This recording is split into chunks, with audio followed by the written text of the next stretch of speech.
ఇది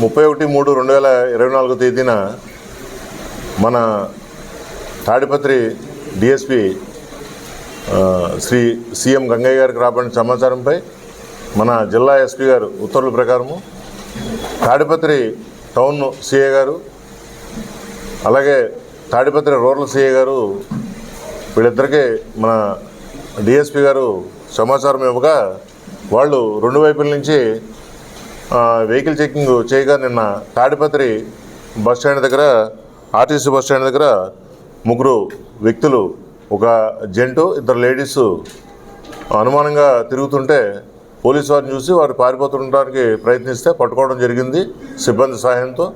వాళ్ళు చెక్ చేస్తే వాళ్ళ దగ్గర 1,31,35,750 రూపాయలు నగదు గుర్తించడం జరిగింది.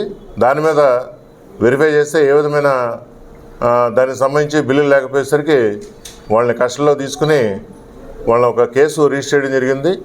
ఈ ఇన్ఫర్మేషన్ ఇమీడియట్లీ ఎస్పీ గారి ఉత్తర్వుల ప్రకారము మన అనంతపురం ఐటీ ఇన్కమ్ ట్యాక్స్ వింగ్కి చెప్తే వాళ్ళు కూడా రావడం జరిగింది. వాళ్ళ సహాయంతో వాళ్ళ ఆధ్వర్యంలో మన సిఐస్ వాళ్ళ ఇల్లు కూడా చెక్ చేస్తే ఆ ఇంట్లో ఏ విధమైన సొమ్ము దొరకనందున వీళ్ళ ముగ్గురిని మన అరెస్ట్ చేయడం జరిగింది. ఈ ఏదైతే సీజ్ చేశారో అమౌంట్ ఇది ఇన్కమ్ ట్యాక్స్కే అప్పచెప్పడం జరుగుతుంది. వీళ్ళు ఈ తాడిపత్రికి చెందిన షేక్ మస్తాన్ వలీ, షేక్ నజీమునిషా, షేక్ రషీదాలు. ఈ షేక్ మస్తాన్ వలీ అనే ఇతను గోల్డ్ బిజినెస్ చేస్తూ ఉంటాడు. ఇతర రాష్ట్రాల నుంచి గోల్డ్ కొని ఇక్కడ అమ్ముతూ ఉంటాడు.